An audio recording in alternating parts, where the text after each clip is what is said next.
తనపై పగబట్టిన శంకర్ ఓ తేనె పూసిన కత్తి అని గుర్తించలేకపోయాడు భాస్కర్ రెడ్డి. చిన్నప్పటి నుంచి తమ కళ్ల ముందే పెరిగిన కుర్రాడు ఎంత క్రూరుడయ్యాడో గ్రహించలేకపోయాడు. ఫలితం అత్యంత దారుణ పరిస్థితుల్లో ఆయన ప్రాణాలు గాల్లో కలిసిపోయాయి. వేములవాడ బస్టాండ్ డిపో నుంచి అప్పుడే బయటకు వచ్చిన భాస్కర్ రెడ్డి ఓ చోట టీ తాగేందుకు ఆగాడు.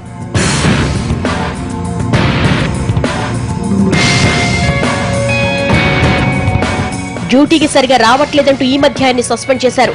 ఈ విషయమే మాట్లాడటానికి ఆయన డిపోకు వెళ్లాడు. ఆయన కోసం ఎదురు చూసిన శంకర్ కన్నింగ్ డ్రామా మొదలుపెట్టాడు. అన్నా క్షమించన్నా, నేను హత్య చేయలేదన్నా, కావాలనే నన్ను ఈ కేసులో ఇరికిచ్చారు.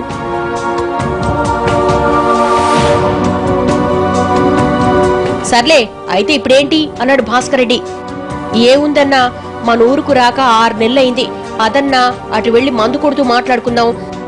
సర్పంచ్ని ఎవరు చంపారో ఎందుకు చంపారో చెబుతాను అన్నాడు.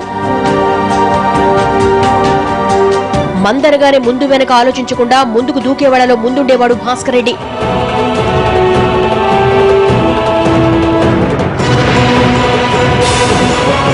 శంకర్ కపట నాటకాన్ని గుర్తించిన ఆయన సిట్టింగ్ అయ్యాడు. కొద్ది కొద్దిగా అంటూనే శంకర్ గంటపాటు భాస్కర్ రెడ్డికి మందు పట్టించాడు. ఇంటికెళ్లడానికి ఆలస్యమవుతుందంటూ భాస్కర్ రెడ్డి బయలుదేరాడు.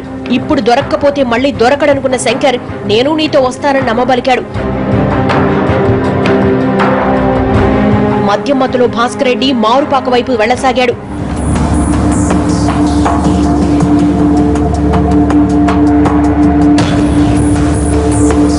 శంకర్లో రాక్షసుడు బయటకొచ్చాడు. అన్నా, చాలా రోజుల తర్వాత కలిసాం, మరో పెగ్గేద్దాం అంటూ దారిలోనే మద్యం దుకాణానికి తీసుకెళ్లాడు.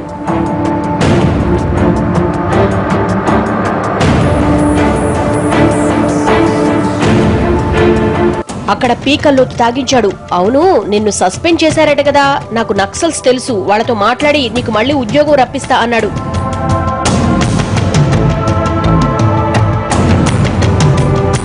అసలే మద్యం మత్తు, ఆపై ఉద్యోగం వస్తుందన్న హామీకి భాస్కర్ రెడ్డి లొంగిపోయాడు. తనకు తెలియకుండానే మృత్యువును ఆహ్వానించాడు.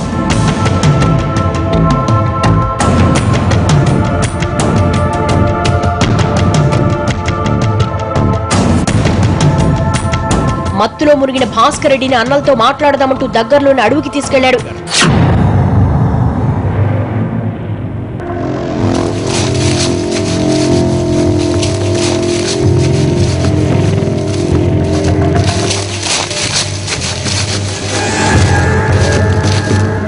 పొదల్లోకి వెళ్ళాక వికృత క్రీడ మొదలుపెట్టాడు.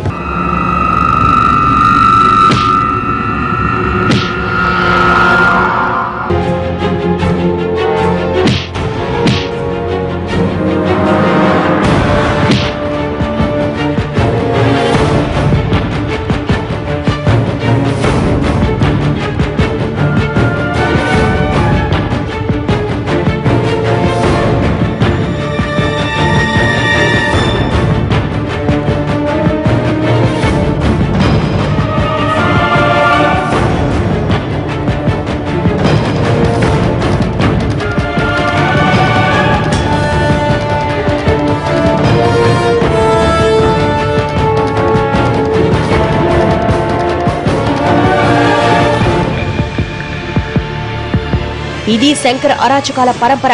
ఓ చీడ పురుగు, ఓ ఉన్మాది, ఓ రాక్షసుడు, అన్ని కలిస్తే అతడే శంకర్. ఇలాంటి మృగాల్ని బోన్లోనే ఉంచాలి.